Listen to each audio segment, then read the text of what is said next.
Welcome back, Friday, August 9th.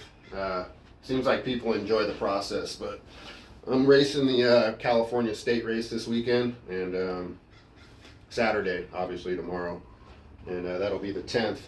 But anyway, a lot of people like the process, so basically what I'm going to be doing, I don't know how well the camera's working, but I'm going to transfer gear, jerseys, pants, into a travel bag so that I don't have to bring all my crap. So anyway, I usually start off my days with the basics. Once again, everyone likes process. I always do 25 push-ups a day. If you add it up, it's about 150 a week. Weeks after weeks after weeks, what happens? You stay in shape. So it's all about the process and consistency. So let me get my warm-up on, and then I'm going to start loading my bag. And I don't really have that much to say, but I guess these days content is content. So get my warm-up on.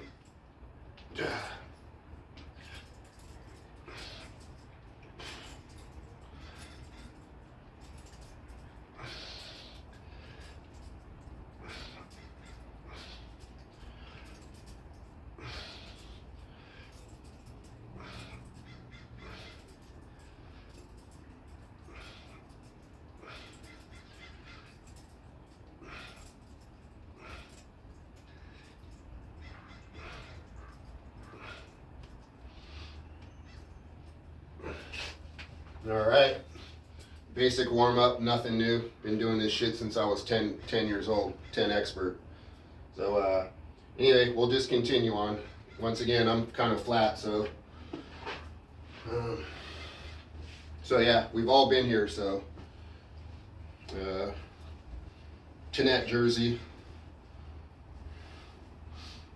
obviously that's going to go in. Warm up Jeanette jersey. Soft knee pads, shin guards, Boss racing jersey, old school. We'll be using this weekend. I'll be racing for Boss for the state races, California state races, and this year's 2024 Grand National in Tulsa, Oklahoma. So representing Oakland, California, and Oregon. So yeah, traditional Fox racing pants, old school but yet new school. So more of a compression fit now than the baggy pants that we used to wear 10 years ago.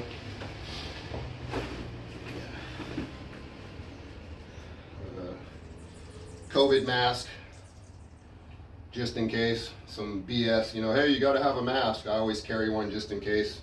Things can change overnight, as we learned. Soft elbow pads. I don't like the hard cup, so I use just the soft padded stuff.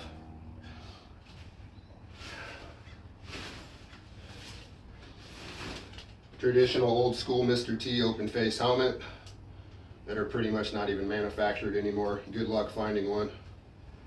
It'd be kind of cool if someone like Troy Lee, helmet manufacturer, just do a small run on these for the classic BMX series. He's probably going to charge $250 for a helmet, but once again, no one's making these anymore. So first guy to jump on the retro helmet campaign is probably going to make some money real quick.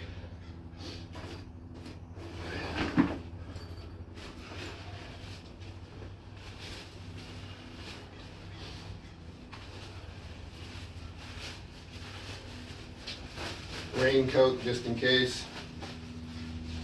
Weather here in Northern California changes overnight or even within the hours. It can be 80 degrees and 4 hours later it's cloudy and sprinkling. Welcome to NorCal. So we're going to bring the windbreaker, raincoat, some backup jerseys from the past. They won't be going with me. I'm just bringing what I need. That's why I'm consolidating a race bag versus the equipment bag that basically has everything. So, anyway, basic jerseys from the past.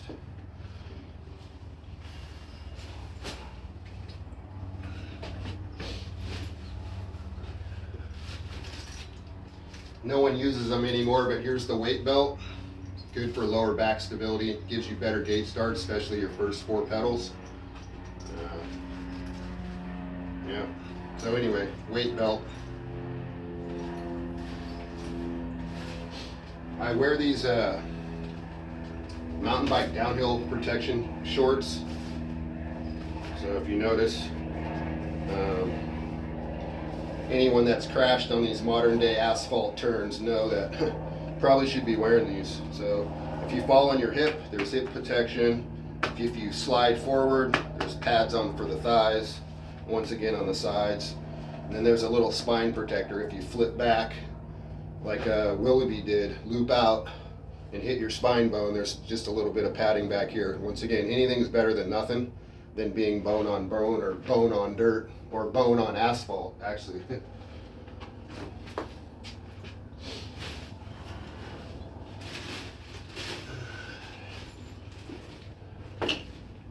Our classic Vans, so I'll be wearing Vans this weekend.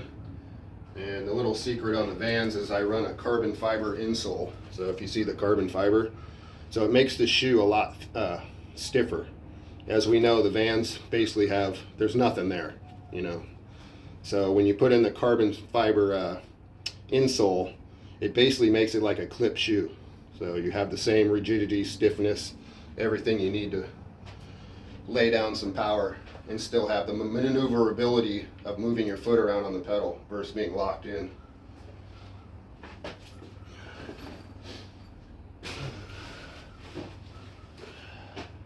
Heart rate monitor from CVS, just 39 bucks. It goes on your wrist, it's a cuff. So when you finish your moto, if you were ever wondering, what's my heart rate at the end of the race? You just hit the button and basically just hit the button and it'll tell you, 175 over 80 or whatever.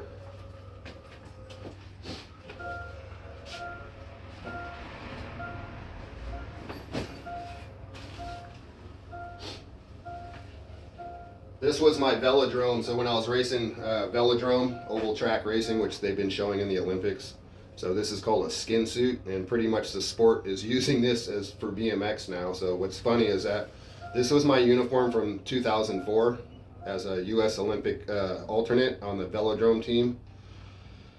And once again, now this is pretty much standard skin suit. So these are shorts, but most of the athletes on the Olympic level of BMX, are wearing pretty much the full suit. So referred to as skin suit.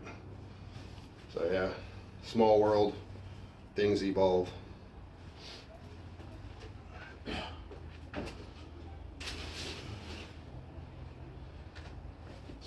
Thicker winter tights that go underneath the Fox pants so that you're not cold and you always get a proper warm up.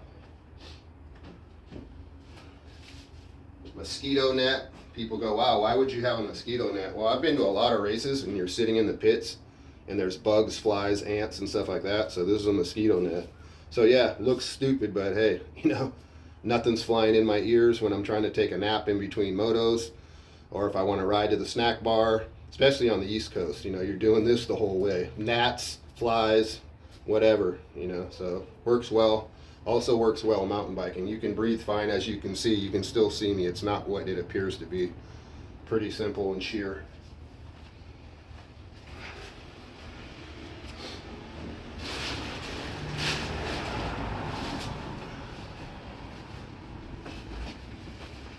Warm-up windbreaker. Once again, three pockets for your warm-up, so you can cell phone, water bottle, keys, or however you want to configure it, snacks or whatever. So yeah, warm-up windbreaker, paper thin, super lightweight, foldable. Just look at that. Basically just folds up into nothing. So you can pretty much put it in your back pocket.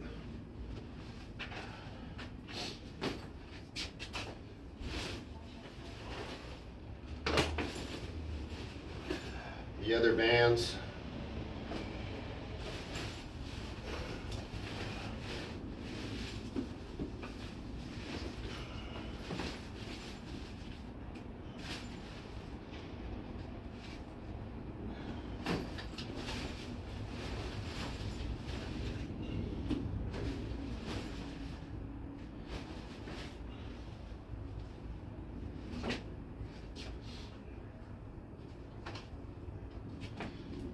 winter gloves. So some black Adidas winter gloves. Probably hard to see from there, but anyway, these are pretty cool.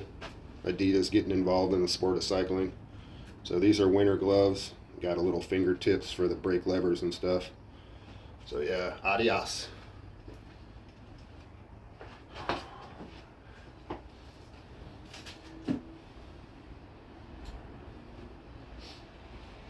Got a full face skull mask, so we wear this in the winter. So you go to the track on a Friday night in the winter.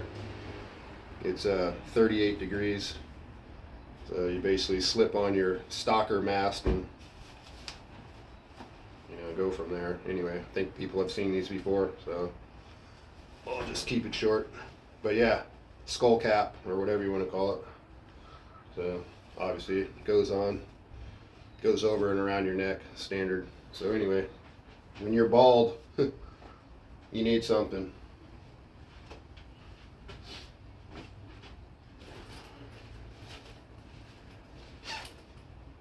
Yeah, who remembers hip sacks?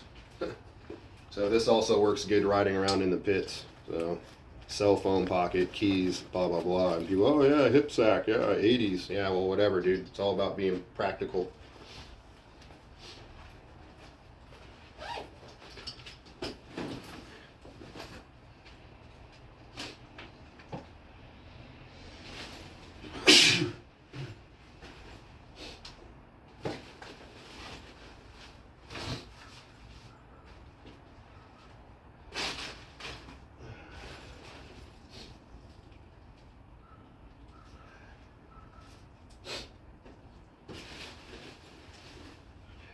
This is a unique find too. So these were Vans ankle guards, which obviously aren't produced anymore. So these would go around your ankle for ankle protection, running flat pedals. And as you see, Vans, and these probably go back to 1984. Amazing I still have them, but also shows the quality that they were made of.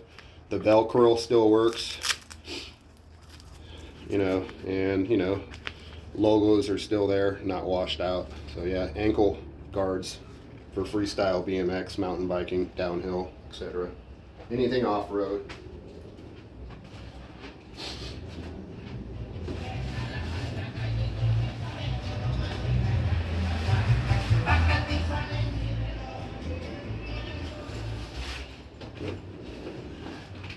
And we got a sticker box. So this is a box full of stickers. I'm just going to start handing them out tomorrow because I was going to sell them.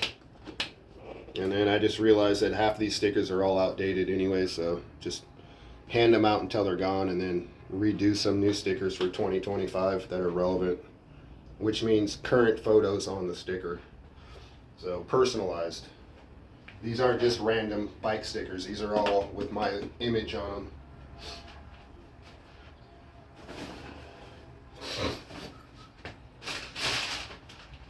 These days, if you're not doing self-promotions, you're kind of missing the boat. So it's not that hard to promote yourself or your own brand.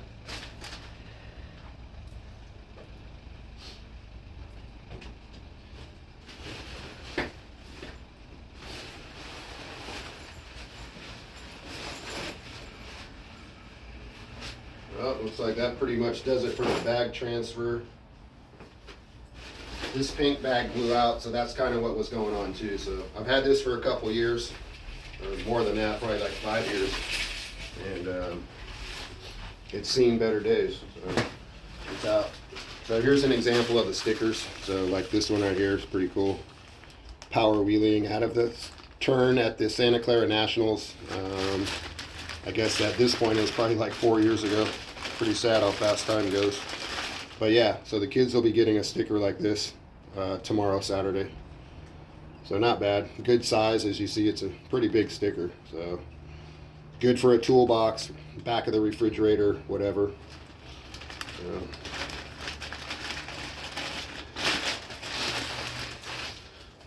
We got this MCS logo. So that was sent to me just as a little advertising prop. So MCS still representing out of Florida.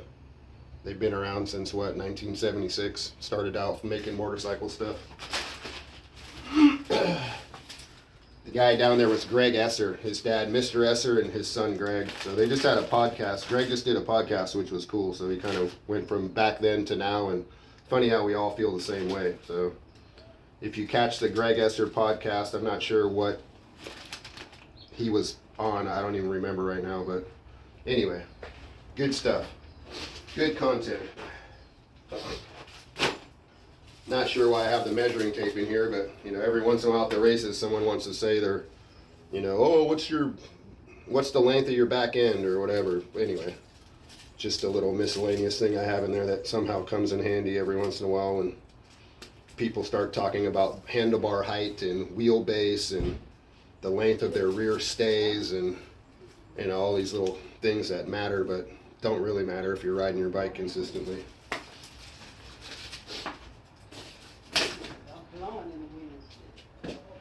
So anyway, that's about it. So significance of this trophy is from Indianapolis when they used to give really cool trophies. So I guess that's a little over, I guess it's, let's just say it's 3 feet tall. 3 foot tall gold medal plated trophy from Indianapolis, Indiana. First place, obviously. So anyway, I think we'll just cut it there. That's about it. I've transferred the bag. The goal tomorrow is to get a good start and smoke these fools. Old school NorCal. Cheers. We'll see you soon.